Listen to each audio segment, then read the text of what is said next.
In this video, I am going to go over one of the key reporting requirements of the Silver Quality Award. I'm talking about the Strategy Achievement Requirement. This is in a table format that is required for you to report on in 7.5 if you are indeed applying for a Silver Quality Award for the year 2024, 2025, even into 2026. This will still be applicable. Now, before I get too far into it, I do want to point out that there's this great quote that says, sometimes it is necessary to go a very long distance in order to go a short distance properly. I think I'm getting that quote right. Anyway, what I mean to say is, in order to explain how this table is actually developed, where you get your information from, it's going to take me just a little bit to explain it all. So please bear with me. All right, let's get right into it. All right, so this is the actual criteria. This is on page 37 of the Silver Quality Award criteria booklet. And this is where it tells you that you have this requirement for strategy implementation. Pardon me while I drink coffee. Probably not professional, but I'm a regular person. I guess I'm just trying to say that. Okay, so this is the table that we are going to go over. I'm going to go over to show you where we get this information and what it all means. And to do so, I just created this little worksheet just to kind of walk you through it. So I'm going to do a general overview in order to, this will all make sense. You have probably already, because it is December of 2024 when I'm creating this video, and being that it's December 2024, the results section is firmly where you should be if you are applying for a quality award for this fiscal year, which means you should already be gathering your data and thinking about this. And this strategic planning meeting, this is an annual meeting. And you're already through it. Every year we get together and we look at our current data. We look at last year's data. We look at, maybe we do a SWOT analysis. Maybe we do some comparison. Of course, if you're going for a quality award, you're well familiar with comparison data. You're looking at your local data. You're looking at your state data, your competitive data, the national data, just to make sure where you are compared to everybody else. And you are identifying from this annual meeting, which, by the way, should have already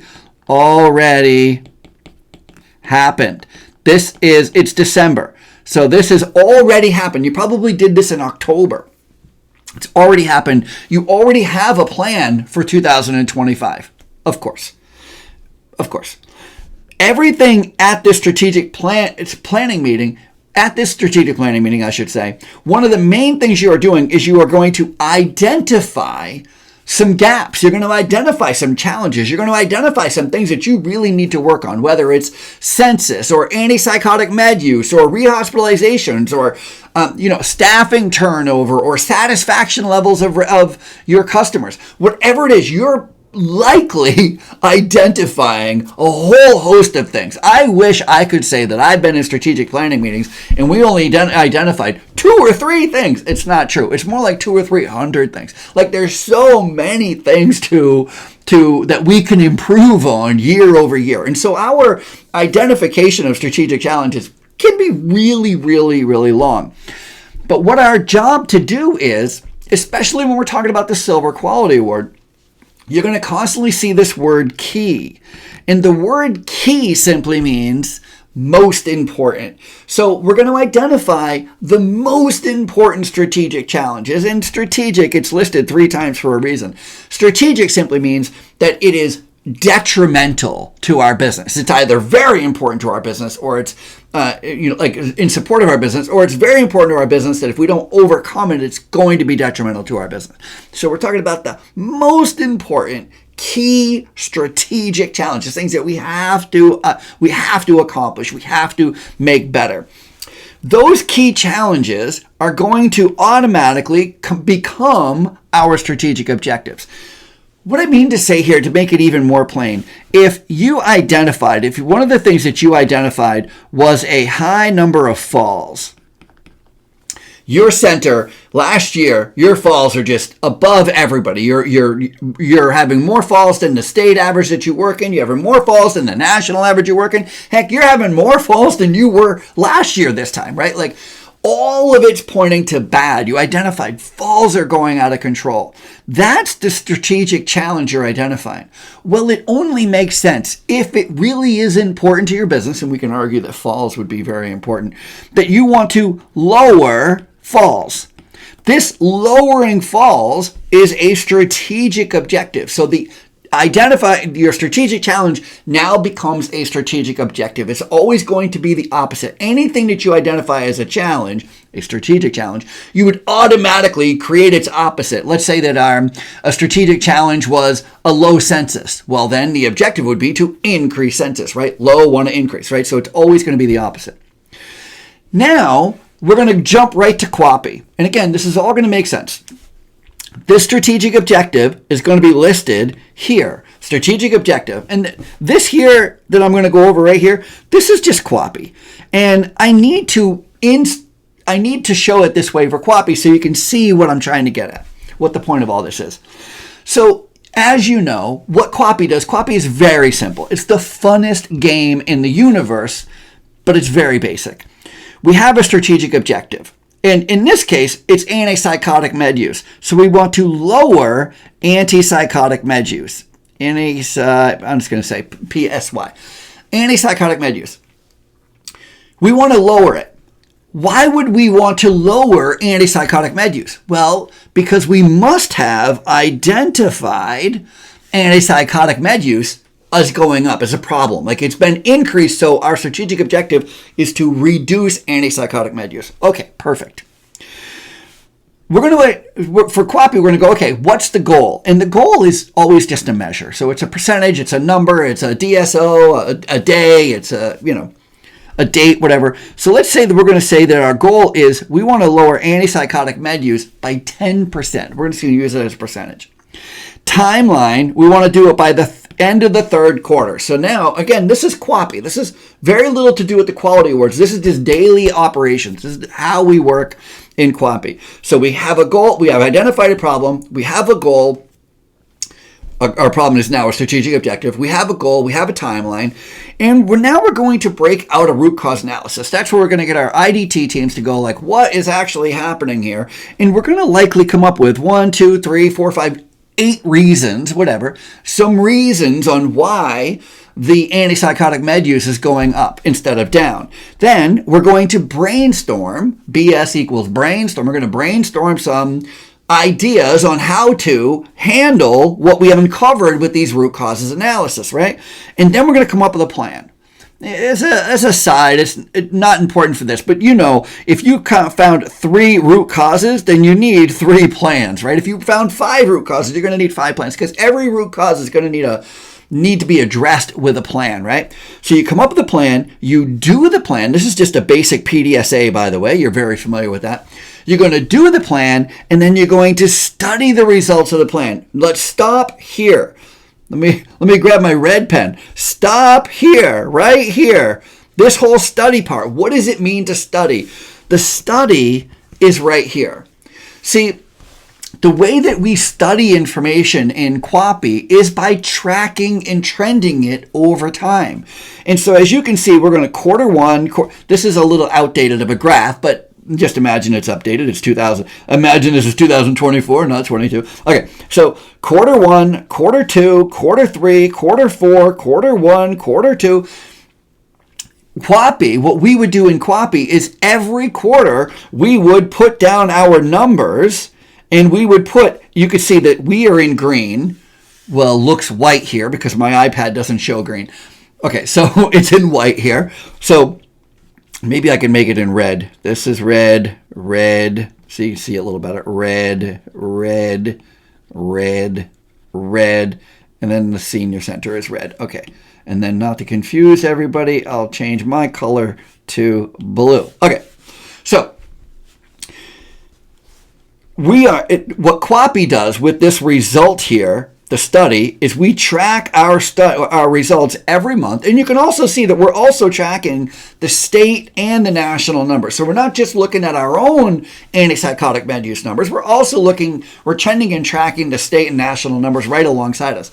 And this is automatic. This is just what QAPI does because we need to see the trend line. Are we going up or are we going down? Right? Like, are we getting better or are we getting worse? That's the whole point of tracking and trending this data.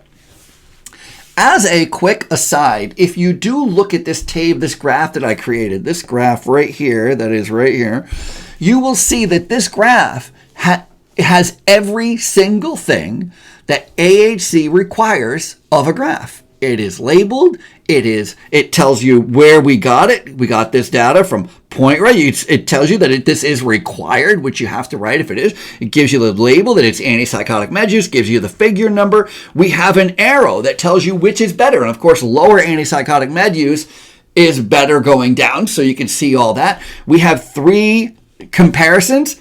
Or we have comparisons, don't have to be 3, you can just have 1 or 5, doesn't matter. But then we have at least 3 data points so that we can have a trend line. So this has every single thing a graph needs. So if you need to, hey, what does a graph look like? This is what a graph looks like. Okay.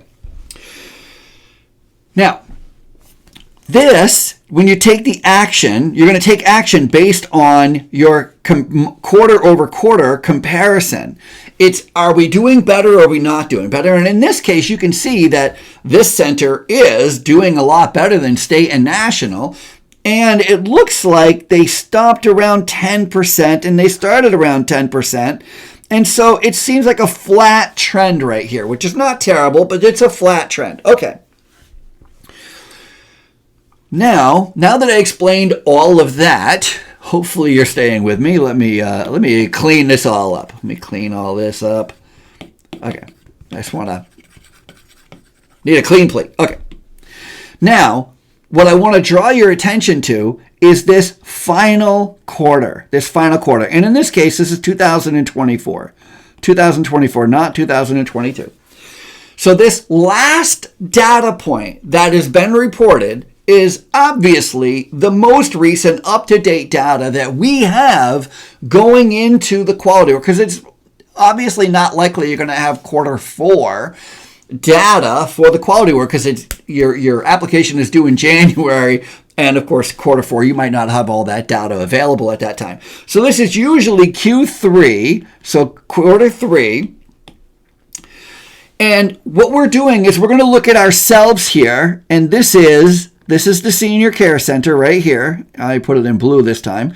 But it looks like, if I were to draw a line, it looks like we're right around 10%.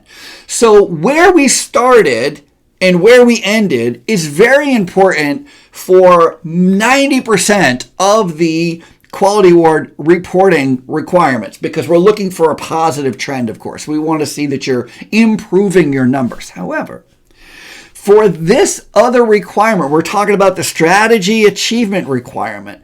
What we want to do is we want to identify this last number, just yours, your last number, which again is 10%. We're at antipsychotic med use is at 10%.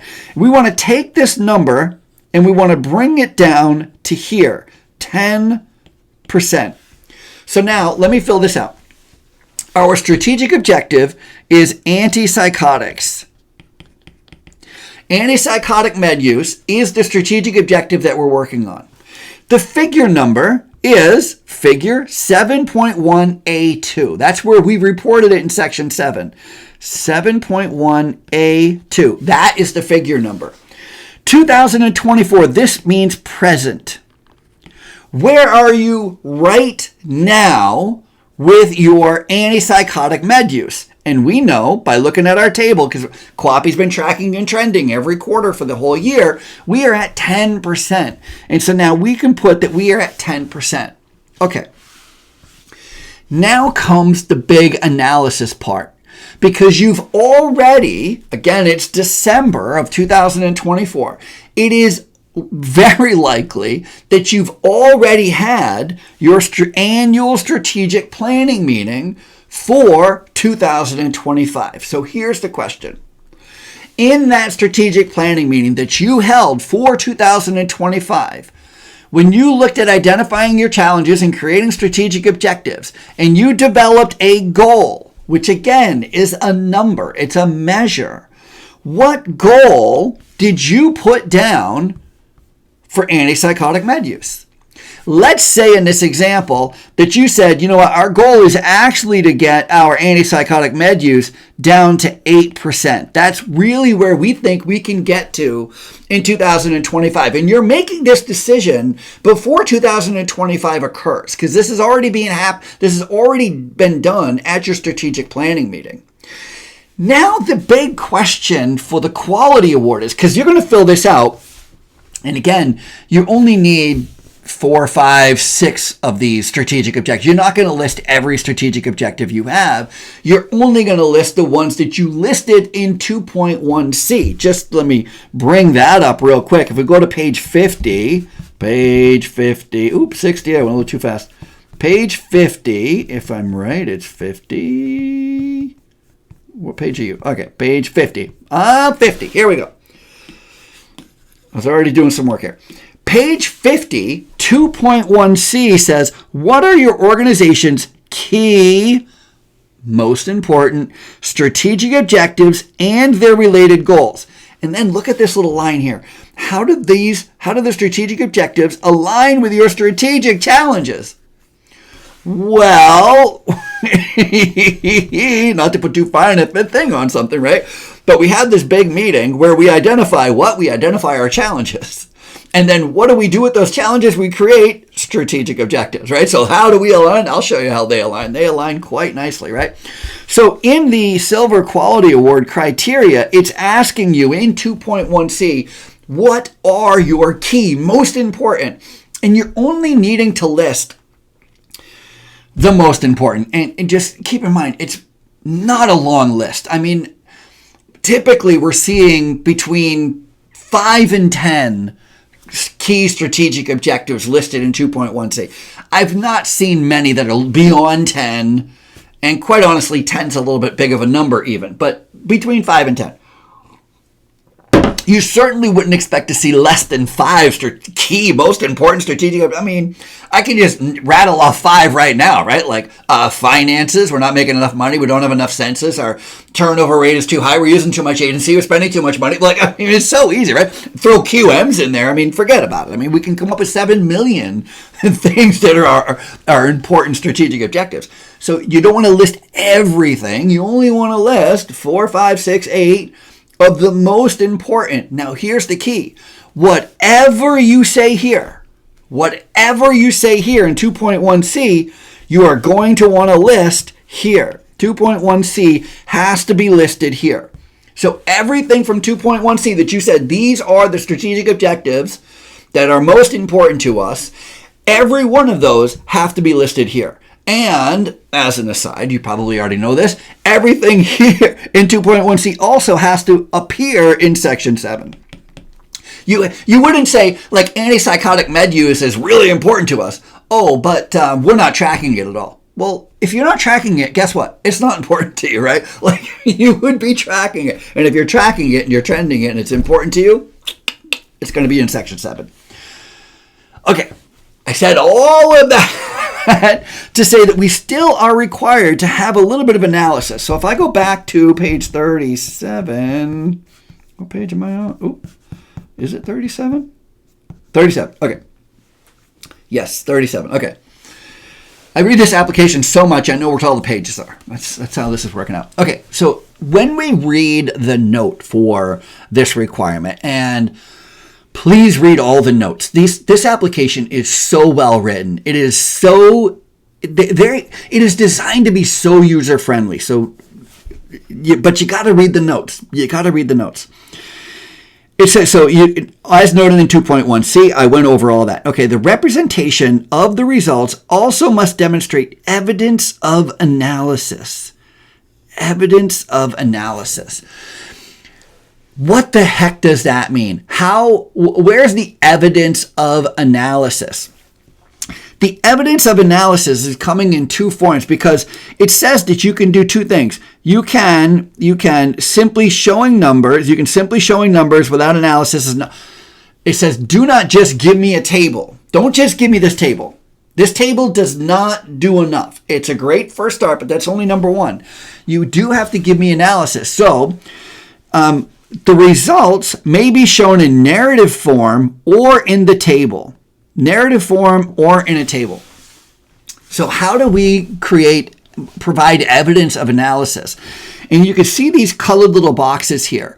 These colored little boxes is how they're suggesting you do it, and I would suggest you do the same thing, that these colored analysis goes like this. If you're saying you're currently at 10% antipsychotic med use, and your goal for next year is to be at 8% antipsychotic med use. My penmanship is not the best. 8%. If your goal is 8%, here's the question.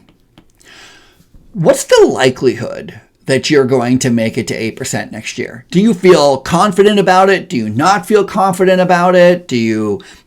Are you wishy-washy about it? If you think absolutely you are going to easily make it to 8%, then you would color this little block in with green. If you think that you may not, then maybe you color it in yellow. And if you're like, you know what, there's absolutely no way we're going to make it, then you would color it in red.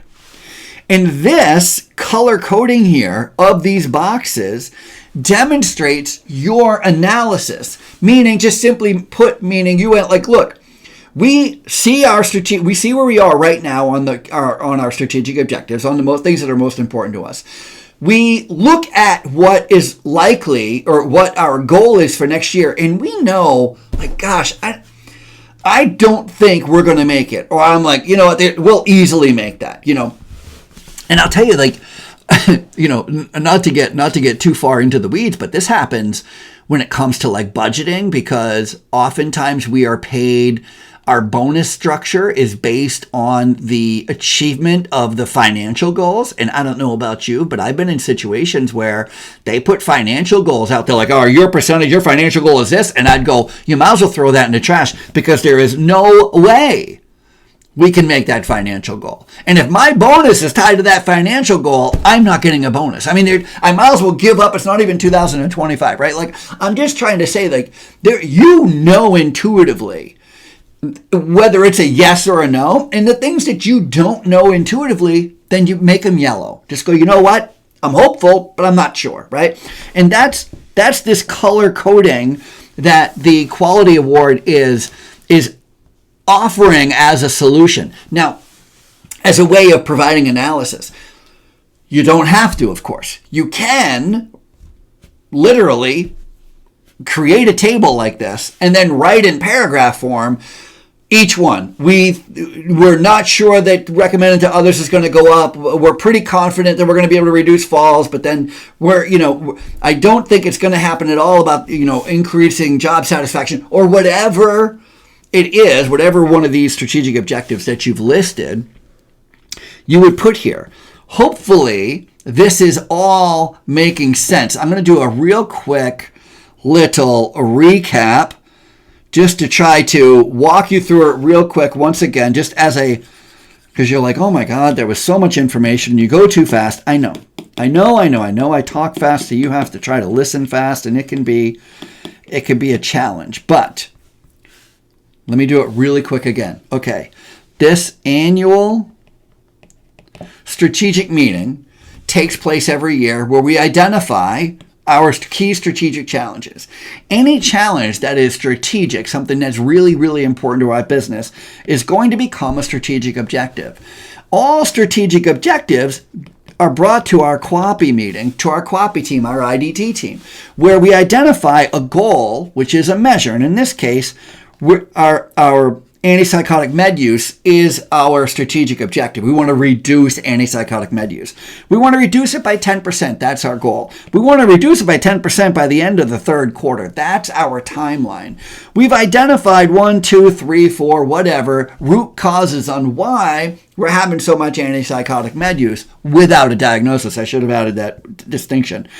We're going to ask our IDT team to brainstorm, come up with some ideas on how we can reduce antipsychotic med use in our center. And from this brainstorming session, we're going to come up with 1, 2, 3 plans that could hopefully reduce the amount of people who are on antipsychotic med use without a diagnosis. Then we're going to implement that plan or do that plan, and we're going to study the results. There is a small little thing between the doing and the studying, and that is tracking. A lot of times we miss this piece because it's called a PD essay, not a PDT essay. Maybe it should be called a PDT essay. Doesn't matter. Make them my own acronym. This tracking and trending is going to go on a table, or sometimes it's just in an Excel file where you're literally putting in raw data month over month, quarter over quarter, however often or whatever way you track and trend your data.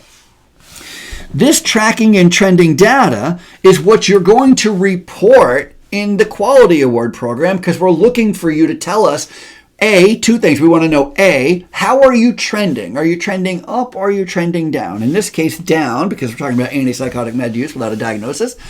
Down is better. Less is better. And we have some comparisons with state and national comparisons. Okay, really, really great. What we want to do next is we want to take the last data point that we have available, which is also our most recent data point, and we want to bring it down to this table. First, we want to list our anti-PSY. We want to list our strategic objectives, which again are found in 2.1c, which are also found in P1, all right. Wait.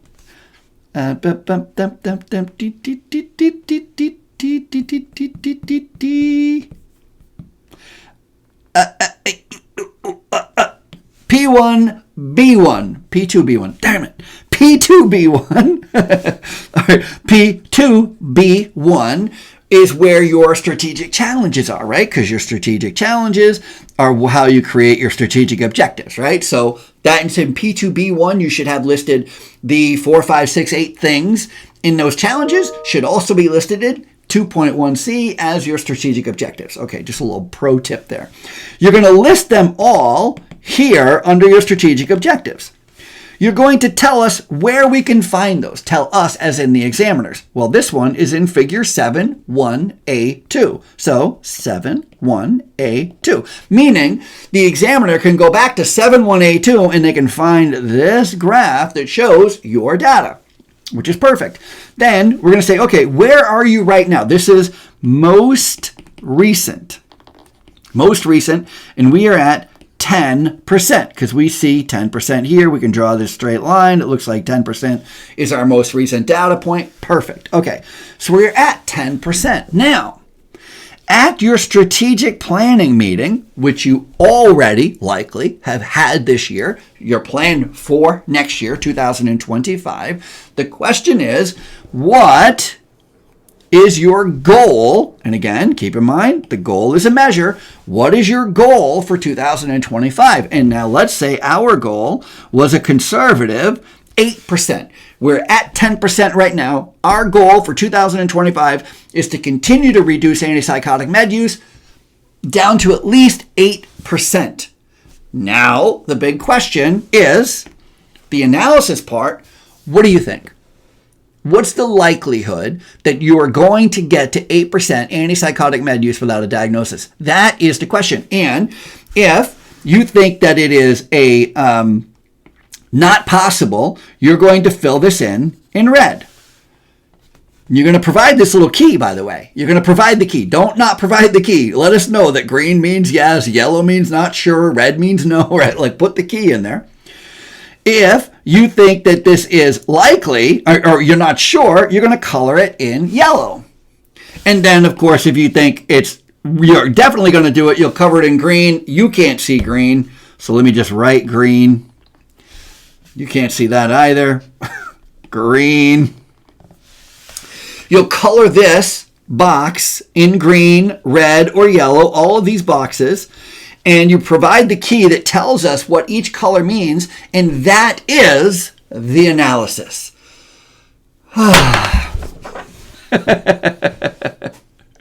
I cannot tell you how long I have been thinking about this question and how to explain it the best way. I have made so many videos and going, no, that didn't work. No, that didn't work. That was too clunky. That was taking too long. And where are we at? Oh my God, we're at 30 minutes of a video. I apologize.